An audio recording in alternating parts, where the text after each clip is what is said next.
Hello adepts, I'm Gabriele Chiapparini, welcome to this new episode of Small Photobook Cult. If you like our videos, please like them.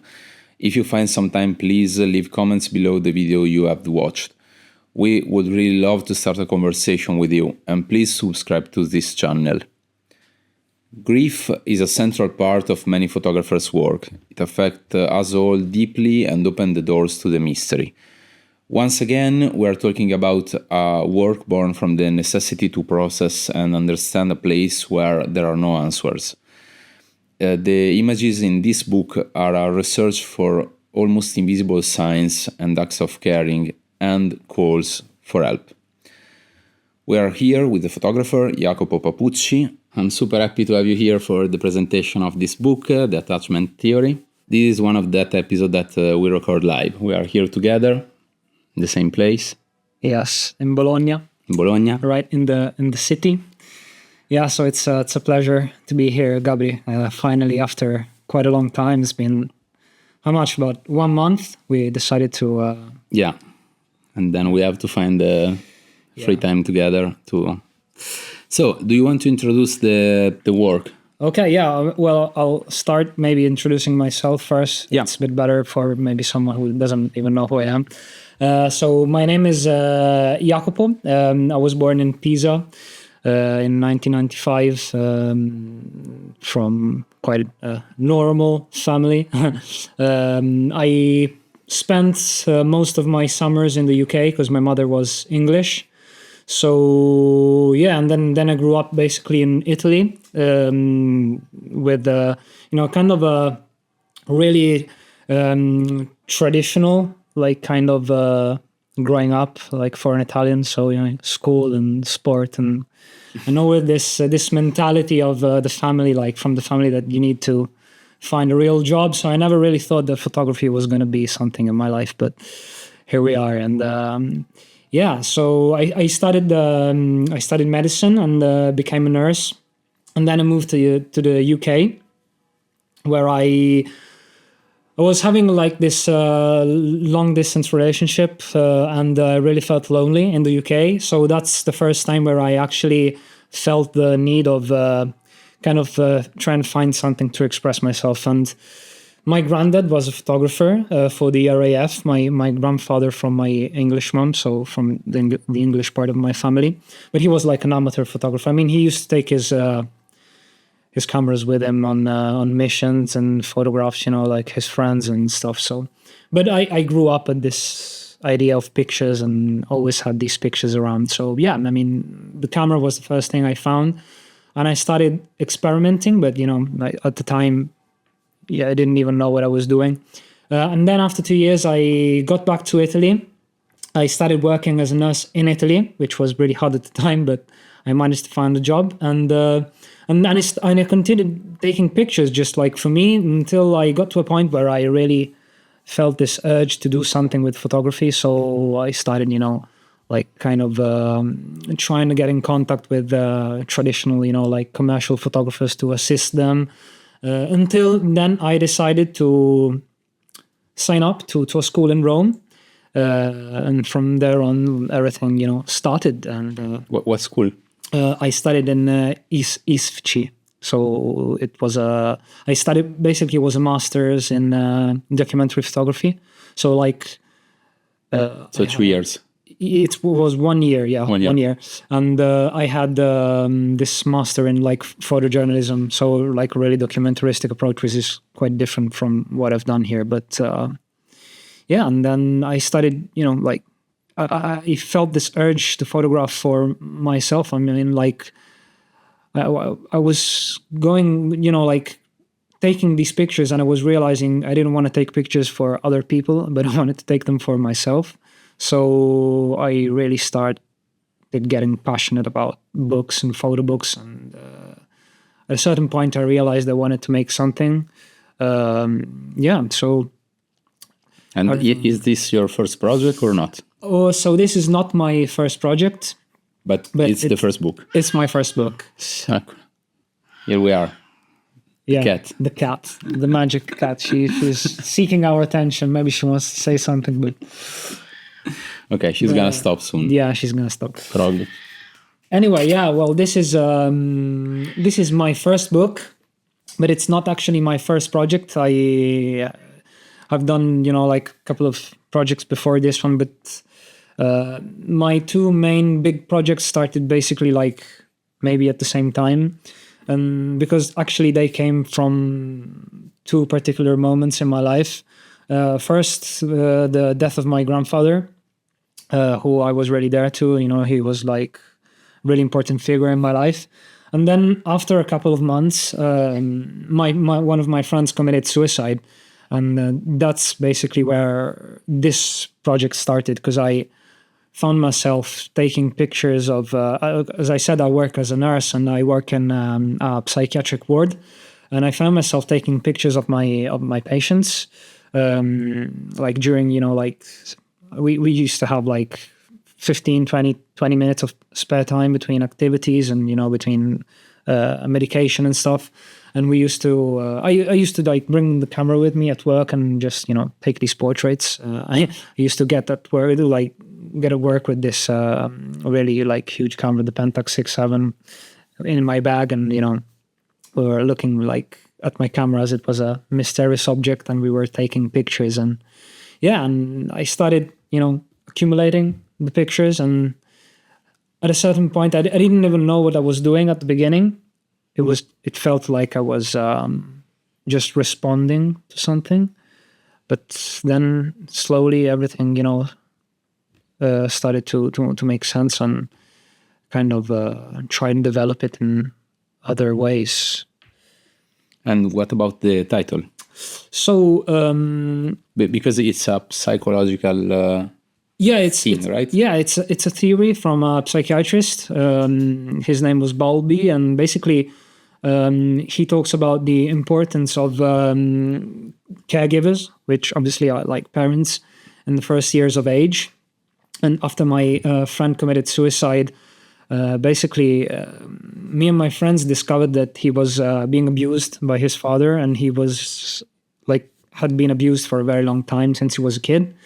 And obviously, like working with, like in mental health, you hear a lot about these stories, right? And all of my patients like have like quite similar backgrounds in these kind of terms, right? And in a way, like I felt I needed to like answer to some questions I had in my mind. And yeah, I mean, I started, asking to my colleagues and asking, doctors that I was working with if they could recommend any book. And they recommended the attachment theory. So like, as soon as I heard the word, the attachment theory, it felt like the perfect thing, because I was thinking a lot about, childhood trauma, childhood abuse. And I wasn't in a really like good place at the time, like mentally, I was struggling a lot. My grandfather died a couple of months prior to this, and then my friend committed suicide, and I was in a really dark place. And I needed to find some answers, and yeah. Do you want to start to go through the book? Yeah, sure. Yeah, I mean, this picture, I think it was like perfect for the opening. I want to say that when I presented the book to Milo, which is the publisher of Skinner Books, yes. I had a clear edit in mind, because this work was I photographed for about 1 year for this project. Obviously, like having worked like 5 minutes from my home and being at work, like most of the time, I really spent a lot of time taking pictures, and I was taking a lot of pictures like all week. So like 1 year was the amount of time that took me to get all the images. And then I worked about 1 year and a half destroying the project and, like editing everything. And I went to Milo with a really clear edit in my mind, and I'm happy to say that we decided that the edit that I brought to him was good, and we decided to publish it as it was. And in particular, this image, which is a long exposure of clouds on really like not very nice day, and it basically reconnects to a little poem that I wrote. Well, it's not really a poem, but it's a phrase that I wrote that you can find at the end of the book, and basically it talks about the weather on the day that it happened, that my friend committed suicide, and so I thought it was like even like visually something that's in a way like dragged you in the body of work, and I felt like it was a great start. But it's one of those images that got into the project really late. I didn't. This one was like an outtake at the beginning. It was because you didn't work with a clear narrative from this beginning of the project, right? Like no. you just did you had a narrative in a certain point of the project, or all the project was a bit, let's say, chaotic, and then you found a narrative later? Well, like everything is very chaotic, right? When like friend commits such a certain act, like the world collapses and you feel like chaotic in all kind of ways. So it didn't have a narrative from the start. As I said, like I was just at the beginning, I was just responding to feelings, and I was like I really like was looking for vulnerability.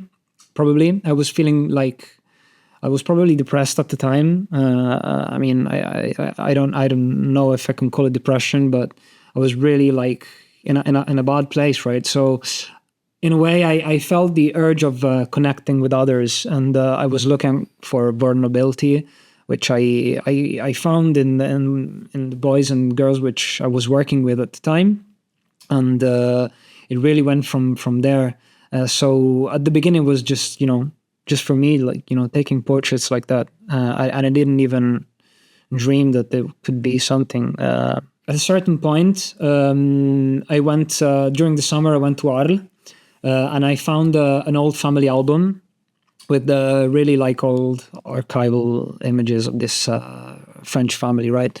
And I was thinking about the events in our life that, in a way, like can change our life forever, right? Especially reconnecting to the title, The Attachment Theory. So those events in our childhood that can basically like get us to live a life or the other. And I thought that it was just beautiful the way that you could take the pictures in these old albums and change them.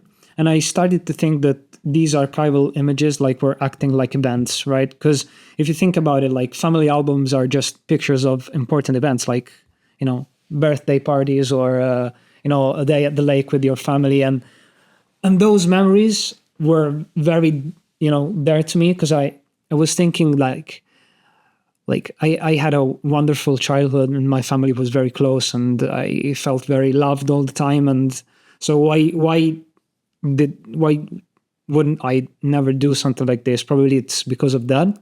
It's because of the childhood I had in a way. And I was thinking of how these images could be put in another page and moved around. So that was the moment where I realized that maybe I could work with my own archive and so move the pictures and it started to get like it started to take shape in that moment, but it didn't really have a narrative. And all the book, I don't think the book, I mean, like for me, I mean, maybe for the reader, it's another impression, but I didn't do the editing with in mind a narrative, a precise narrative, right? And like these particular pictures as a start, I thought it was smoke, but yeah, it seems to me something that is coming quite fast, like against you. Yeah, it seems like you get englobed by it, right? So that was the idea, like to englobe you in the body of work. Yeah, so this is Luca. He's because when you like get to spend so many time with the patients, you like get affectionate to them, and this like the little drawing he made in his booklet is actually the cover of the book. And I thought it was beautiful because, I mean, beautiful but sad at the same time, because it's a drawing of a tree who its leaves are falling down, So it's quite a childish way of drawing a tree. So that reconnected to everything. I mean, just felt really vulnerable but beautiful in a way. That was Milo's choice, actually, to put it in the cover. In the book, you explore how childhood marks our identity over time. How has this process helped you to understand or rewrite your personal history? So, as I said, I started thinking about the events in our childhood that shape us, and there are other ways in which I try to develop this body of work. So I was, I was thinking a lot about childhood memories, like my personal childhood memories, right?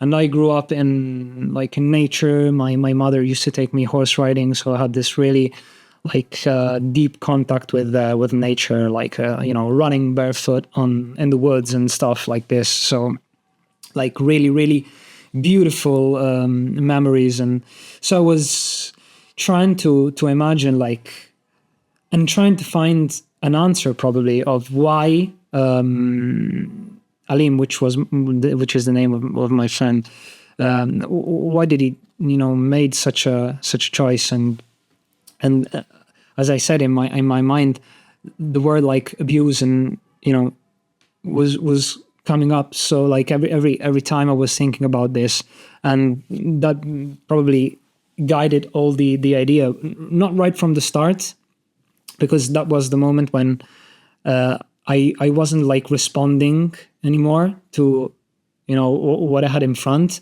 But at that time I started to understand okay, maybe I need to do this now. And in terms of editing, in terms of even maybe taking pictures and even working with the archive, because then I started introducing the archive, which acts actually as the memory. So the archival pictures, which are some of the archival pictures are photographs of the archival photos. Some of them are crops. Right. But then I started using them as memories, as events, but not my personal events, the events of Alim, the events of the guys who I was taking the pictures of. So I was trying to, in my head, trying to form some chapters that gave me a response, that gave me an understanding of why he made this choice. So this is my family archive. So I started, I forgot to say that the album I found in Ireland was kind of when something inspires you so bad that you need. Okay, so I got home and I started looking into my family archive, and I started using the pictures, and I started to put them with the picture that I was taking, and everything was making sense, and it was so beautiful and really, really powerful in my opinion. So I just keep going, and I tried to form at the end, when I had a clear idea of that I needed to do this, I started making these small chapters that were in a way talking about abuse, talking about childhood abuse, childhood trauma, and all these kind of things that could have got Alim to the place he was in. I was actually looking for portraits here. I mean, this was taken at the beginning. I didn't even know that this was a project yet. So I was just going around, walking around with my camera, and I met this little boy on his bike, which is at the end is in one of the chapters. I think towards the end of the book, he's on his bike. And I used to meet him all the time that I was going there. I was really I am still really drawn to this place. I don't know why. It's just the feeling that you get. Is that one there? Yeah, I really get the feeling with the place, and I keep going there. And I asked him if he could take me somewhere, and he took me in this abandoned building. And he showed me around, he was really proud of this place. And and I found that a little jackal on the wall, and I thought it was creepy, but at the same time just beautiful. And also in my vision, because when you think about hard hard past and a hard childhood. And I start imagining these houses and the inside of these houses, because I hear so many stories of children living in the saddest conditions possible inside these chaotic houses. And this for me was kind of that, right? Like, you don't have a lot of portraits in this book, and almost all the portraits are from behind. Yeah, this is a really interesting question, and I really struggled with some of these decisions not to include some of the portraits that you could see the faces, just because obviously, like, you're taking pictures of okay, they're psychiatric patients, but they're ill, right? They're mentally ill. So I didn't want to steal something from them. I didn't want to steal their identity in a way. So I tried to photograph them in the most respectful way possible. Some of the pictures I took and then I cropped them later. So this, for example, the original negative is a bit bigger. You could see, part of her face. But then I thought that I don't need her face. Why do I need her face in the picture? It doesn't add anything. So in some images I decided not to include. Some of them I just thought that it wasn't important. I mean, the pictures, it's not about a person. It's about a feeling. It's about, for me it was like that. Like, I thought maybe it's I don't know, it really resonates with the idea of what you have behind you. What is your past? What happened to you? It's something that you don't have in front of you, but you have behind you. Well, I never thought about this, but it's really amazing what you said. Yeah, I really felt that it was like the only way to respect them. I mean, it didn't feel right to just put them in front of the camera and just take a picture of them. And I mean, I wasn't even thinking about actually, like, because I took some pictures, but then, like, it was something that I decided, like, probably some of them during the editing. So some in my previous dummies, I have some portraits which I thought were really, really, like, but they're really, like, they're nice pictures, obviously, but like at the end, they don't feel right, you know what I mean? Like, you just see the work and they feel like I don't need this. I mean, why do I need to show his face or her face? Or, as I said, I was probably feeling like very vulnerable at the time, and I needed to, feel a contact with people. So I was looking for gestures. I were looking for, like, people taking care of another person. Yeah, this one is perfect. Like, there is someone behind you taking care of you. Yeah. And this one works really well. At the start, I was just taking portraits, right? So I didn't know what I was doing with it. And later on, I started, like, including the archive. It started to make a bit more sense. And then, like, I started to merge some, other images that I was taking. But, like, everything, like even this one, for example, is made in the same place as the portrait. So this one is really confusing. I like it a lot. What is it? Oh, so this is basically they had a little garden, like, in the back of the little, like, it's not really a hospital, but it's kind of a big residency where they stay and where we work, and they have this little garden where they plant lettuce, tomatoes, and I took this picture behind. How do you call those? A glass? It's not really a glass, but it's like a plastic thing. In Italian, it's called a serra. Ah, okay. Where you put the plants in winter. Yeah, like right. Plastic, I don't know how to translate it, but yeah. So, and then, like, I fucked up the development. So wow. Yeah, these little things here are my fuck ups, and this was an outtake at the beginning, and then, like, it just I just kept going back to this one, and at the end I think it's one of my favorite pictures from the book. So everything, like, to say that everything, like, came organically, obviously, like, no, I don't think I don't think, I mean, like if you ask 1,000 photographers, probably nobody could say that the work comes organically.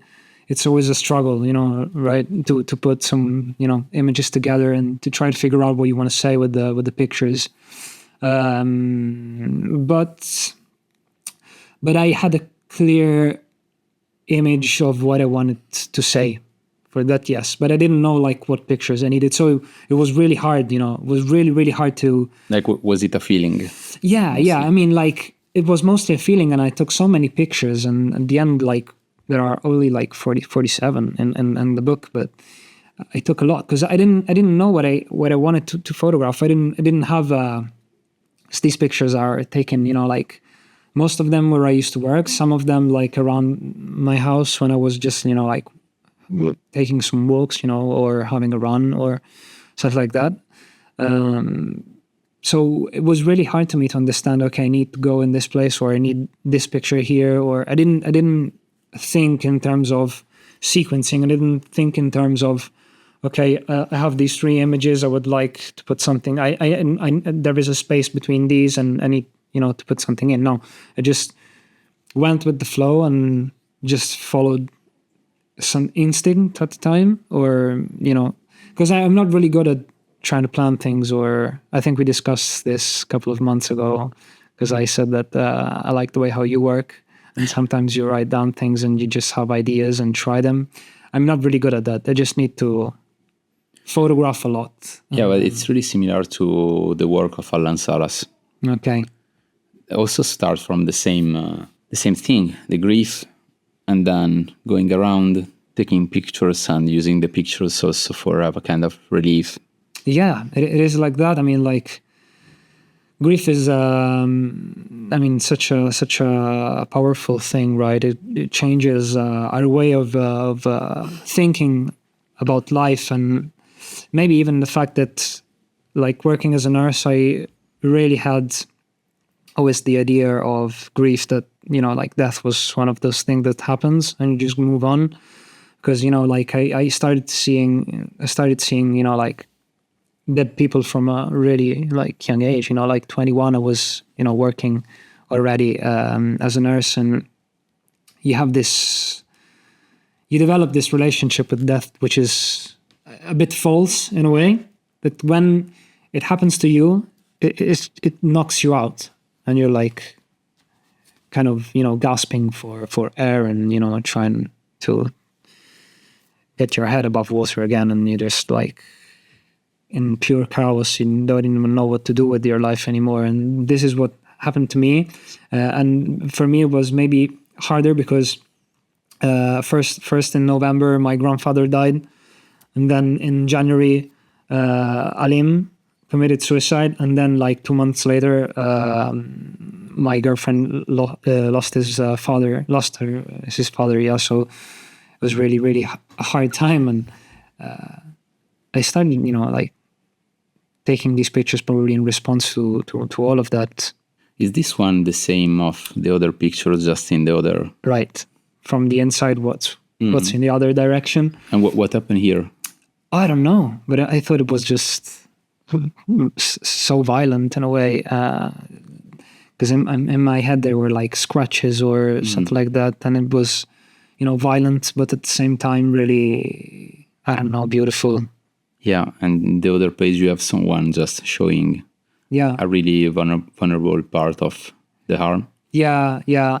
I really like this diptych in a way. I think they really stay well together and communicate to each other different messages. And yeah, I mean, it's one of those spreads that really felt okay from the start, actually. Oh, this is so when I used to have night shifts, I used to take my camera with me, because when I like got out of work, it was like 6 o'clock and it was like summer. There's a really like beautiful light outside, and not far from the place where I work, there's this really like old-fashioned shop, and they had this mannequin, and I thought he was like masculine and violent, and I was thinking again about the story about Alim and his father, and so I thought about taking this picture of this perfect man with, like perfect nose, perfect mouth, really like masculine and strong looking. But in a way, it felt a lot like really violent at the same time. What pushed you to turn such a personal event in a visual project? You said that you were like struggling and just taking picture in response. I mean, I always loved photo books, and I knew that I wanted to do something with my work. I knew that in the future that, probably I didn't know when, but I knew that I wanted to make something nice and a photo book, because I love photo books as objects, and so I had in my mind to sometime make something with my work, but like when you start the project, you never know that that's gonna be the project that is gonna be your first book in a way, right? Yeah, this is one of those images, like the first one in the book. It's like a hole where you go in and you don't know what's inside. And if you see like the next one, this was so the Black Dog was the first like working title. Mm-hmm. So because during the Second World War, Black Dog was the term that they used to talk about depression, but you couldn't talk about depression. It was like you couldn't say depression, right? So you used to say they have the black dog. So and black dogs are a thing that I am really fascinated to. I love black dogs, and I photograph them all the time. So yeah, I mean, like, and this sequence here is kind of, because as I said, like every little chapter in a way for me was a way to understand what Alim did. And because you don't really, like when people commit suicide, you can't find the answers to what happened, right? And you will never find the answers, because I needed like a way to find my own answers in a way, and justify what happened. So the way that I sequenced the images was a way for me to say, okay, I understand why you did it. I understand, and I accept it, and I can move on now. So that's one of those images where I want to like englobe you again into the work and into this feeling. There aren't a lot of closed spaces, but you see, like even this one here, the room of which we talked at the beginning with the Jaco. When I was taking these pictures of room again, I was thinking about how the houses of these children could be like when they were young, and because obviously like you grow up in an environment, and obviously like the environment shapes you, right? And this picture, like you can see, it's like there's something wrong in this picture. Actually, there's this thing here which is broken, and the glass is like really old. You can see that the window, like you couldn't even close this window. This is a window of a friend, an old patient that was dismissed from the hospital, and he now lives in the mountains. And sometimes I go and find him, and we spend like days on his rooftop looking at sunsets, or playing chess in his garden.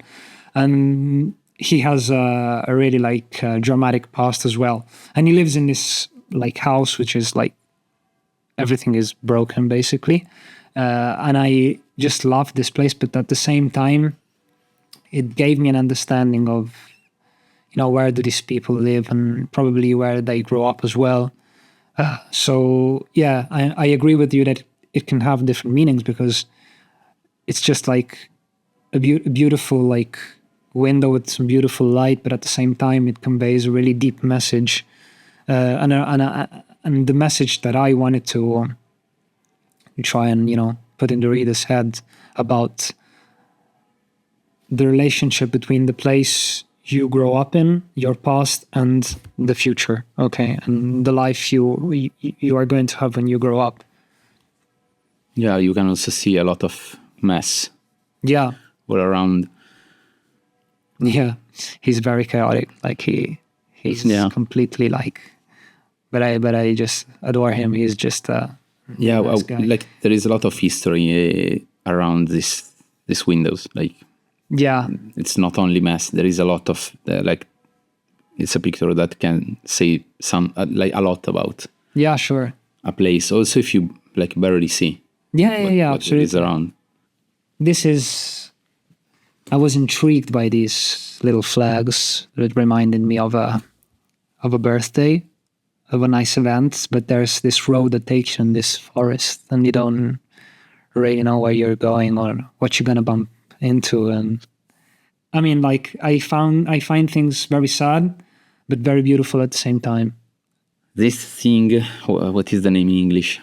Like flags or Yeah, that is. It seems to be in the middle of nowhere. yeah. It is in the middle of nowhere. It's like on the right it was attached to a branch, and on the left it was attached to this little church, and then there's this path that takes you to the garden probably of the church, and on the back of the church.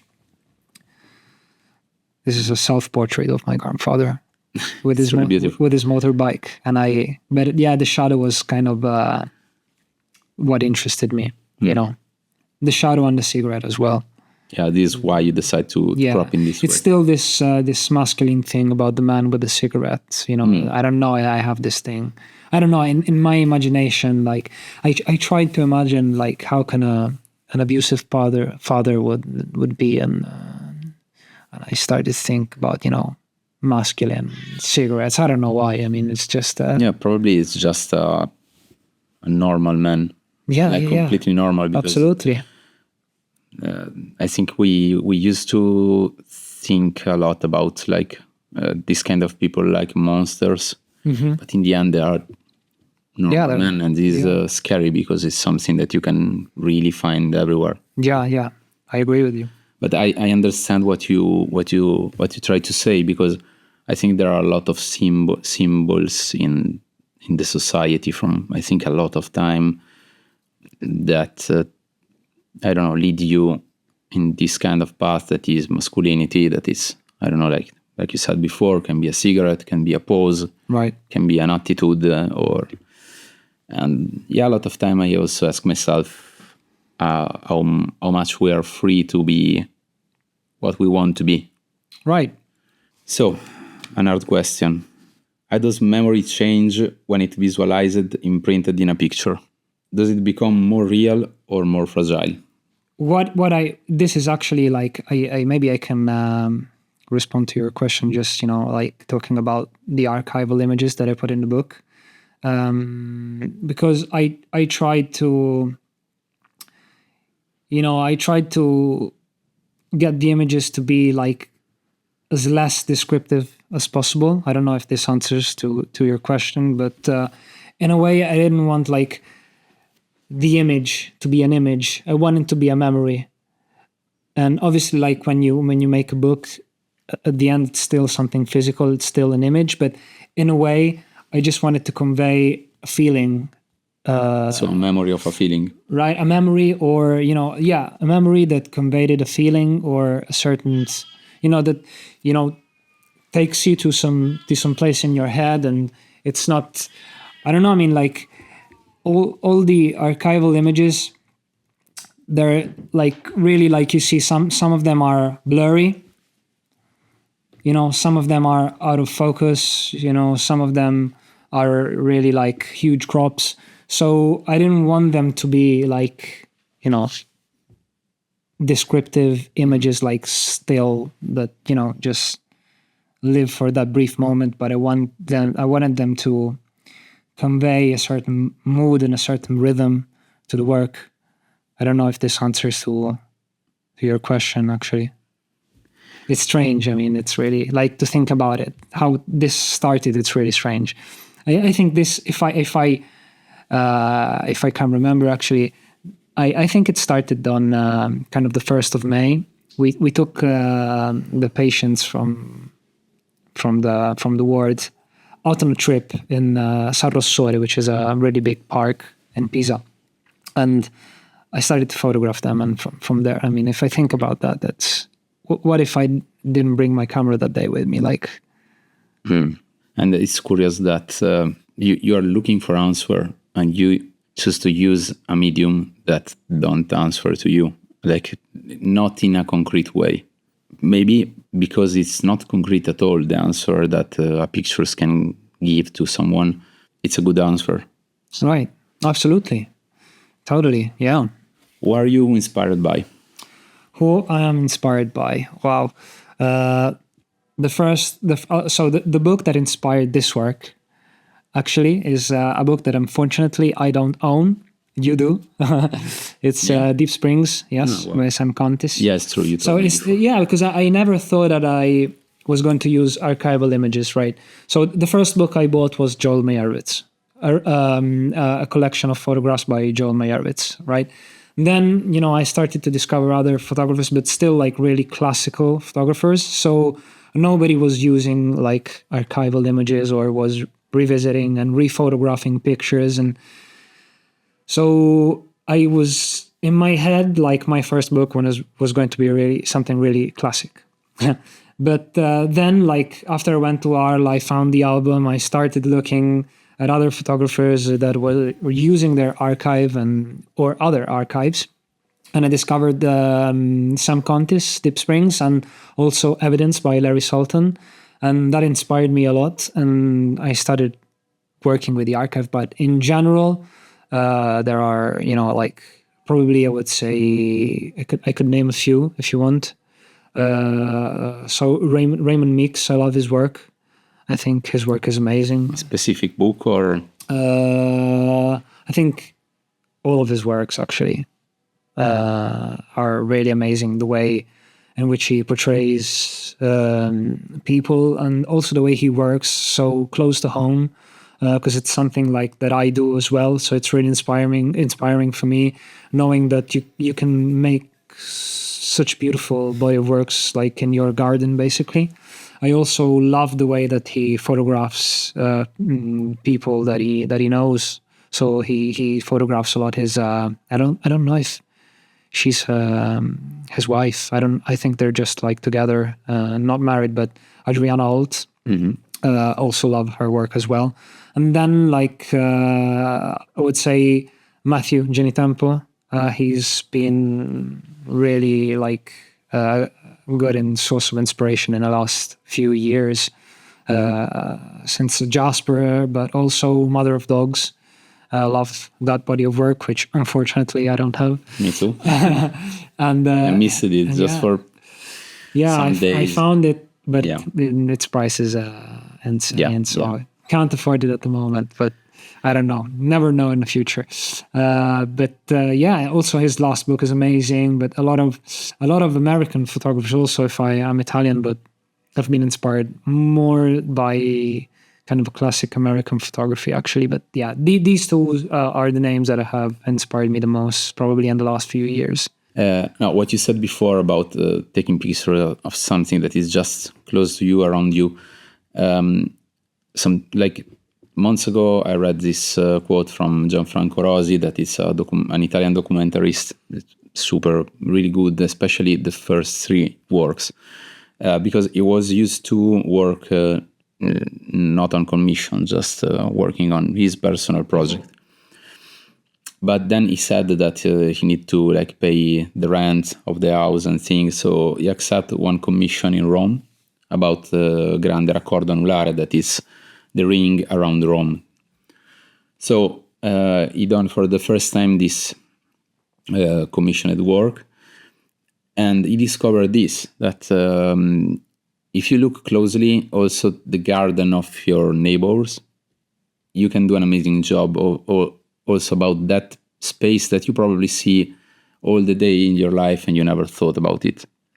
And I think it's really beautiful and really powerful to think that if you start thinking like about something, and if you put time, maybe sometimes also effort, but probably you can find something interesting everywhere. It's just the fact that you need probably the right moment, the right time, the right inspiration, but I think it's an amazing quote, because he discovered it just doing something that he doesn't care so much, like doing a documentary about this ring around Rome. It's just a place where the cars goes, like. Yeah, I totally agree with this. And I think it's maybe not the most easiest thing to do as a photographer, but I think that, like working in a place can give you so much, because you can pour so much into the work, and you like feel like a real connection with the place. And I mean, you can develop for sure connections with places you don't know, because I often feel like sometimes when I go abroad and like visit countries, I kind of say like to myself, wow, I would love to do some work here. I feel really connected, like this sense of, the sense of place and the sense of, the sense of place. Probably we don't put so much attention of what we have around daily. Yeah, because we see it every day. Yeah. So that's why I was saying that in my opinion, it's not the easiest thing to do, but if you kind of dig deep, there's always something in your garden that's interesting and you didn't see it the day before. And I mean, unfortunately, like I would love to be able to work abroad and to do projects abroad, but I'm not in the position right now. Yeah. And it's always a struggle, maybe for you feel the same thing. But so I mean, like for me, I just love taking photos, man. So in a way or another, I need to work and I need to take pictures. So the easiest way to do that for me right now is to take him like in the place where I live. But I feel really connected to the place where I live now. I used to hate it, but now I love it. So you're aging. Yeah, I'm aging, right? But but you never know. Maybe I really believe in the work that's done in your garden. So I'm really a fan of that. What do you look for when you photograph? Well, it depends. So it depends on what I'm, like in the period, like in my mental state at the moment. For example, like during this project, I was looking for gestures. I was looking for, intimate contacts, and but also I was looking to find images that were like in my head, like were like how do I put this? Like I was looking for images that were trying to convey violence. So like I was working in contradictions. So violence, but at the same time, I was looking for gestures. I was looking for empty spaces. I was looking for, things that were making me feel like claustrophobic, but at the same time, like empty. And so it really depends. I was looking for vulnerability. But yeah, I mean, it depends on my mental state at the moment. So for example, after this project, I spent like 6 or 7 months, probably even more, without taking a single portrait, because it was so tiring. I mean, even to kind of explain to them what I was trying to do, because obviously like I was taking portraits of them and I needed to explain what I was doing. And it's really, really like, I mean, for me, it's draining. When I need to take a portrait, I really need to, I just, it's very hard for me to just like go there, take a portrait and run away. It's something that I would love to be able to do, but I can't. And I'm thinking about the quotes of Matthew on his episode about Judith Joy Ross, right? Which is amazing, but I would love to work like that. But I need to kind of develop something with the people that I photograph. Yeah. So I'm trying to work differently now to get things quicker as well. But in this particular occasion and with this particular, kind of person, I felt that I needed to go like really slowly. So also trying to explain that, I mean, like, how do you take a picture when you have like, you have an idea in your mind and you're trying to convey intimacy, vulnerability, and at the same time you have someone that has been suffering a lot, and it's really, really difficult. It's draining. Yeah. I have some questions that people write me to ask you. Oh, cool. Nice. So in this case, it's Julian Roedel. I'm not sure about the pronunciation of the name, like always. That he was really kind, and he want to ask you, what camera did you use for this work? Okay, so for this work, I use a Pentax 6.7. Pentax 6.7 and FP4 film for 99% of the images, yeah. And he also asked, is there a portrait of Alim in the book? No, unfortunately, there's not a portrait of Alim,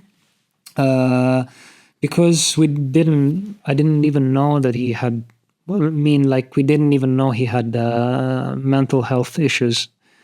I don't know if you want to hear me like talk about what happened that day, but it was like really strange, like all the dynamic of the situation and all of this. It was traumatic also because we didn't know that he was in that place, because we could have helped him, right? But we didn't know. He didn't give signals or anything. I mean, yeah, he used to kind of wander off maybe for 5-6 hours, and we couldn't find him. Like, and it used to happen like once every 2 or 3 months. But I mean, sometimes you just want to be alone, right? And we didn't know, so there's no picture of him in the book. So, do you learn something doing this project that I don't know, help you to grow up as a photographer, and maybe you can have an advice for a young photographer? To be patient, and if you want it to be like true to who you really are, just take your time, be patient. Just photograph because you love taking pictures. Don't photograph for the book, or don't photograph. I mean, I could give also like technical advice, probably, like say don't photograph with the sequence in your mind, because you're gonna fuck up everything. I mean, this is the way I work. So I'm probably like, there's other photographers who can sequence the book and photograph at the same time, but I wouldn't advise that. But yeah, stay true to yourself, and be kind, and just yeah. I mean, be yourself. Yeah, I decided to ask in each episode if there is a specific music that you think the people can listen watching the book, but I'm finding quite tough and a lot of time to ask it. And this is the case, like. Okay. If there is, yes, but. So this is a really interesting question, because I always sequence my pictures listening to music, and I really love combining music with images. Yeah, also because we have no sound in the picture. Right. Yeah. So let me think. Actually, I was listening to a lot of Bon Iver at the time, but I didn't feel it was quite right, because I didn't like Bon Iver. Is kind of slow, and he is really intimate, especially the first few albums. But I mean, I felt this work. I don't know about you, but I feel this work is really violent in a way. So I was thinking maybe about I don't know. We discussed about a group. If you remember, I sent you some songs. So the song, I think that the first time that it all made sense, like listening to music with the images, is when I put on some music from Godspeed You, Black Emperor. Yeah, an amazing collective. Like 20 minutes of instrumental music. Yeah. And really, like, there's a song which is really kind of dark, and I love that, and it really like made sense, and it was just flowing with the images, and Yeah. And the very last question, can you suggest us a book to have in the podcast in the future? Okay, so I'm sure you have this on your list already, but I think 12 Acres is going to be a great one. On Monday. Nice. Let me think. Oh, I've bought so many books recently, but I don't think. But yeah, no, I would say 12 Acres is. I'm really intrigued about that one. So perfect. Nice. It's going to happen soon. Nice. So stay tuned, everybody. I'm going to stay tuned for sure. Okay. Thank you so much, Jacopo. It was nice finally Yeah. to have this chance. And see you soon with the next one. Thank you so much, Gabri, for having me here. It was amazing to talk about the book. Thank you. I'm really happy to. Thank you. So, ciao everybody, and see you soon. Bye-bye.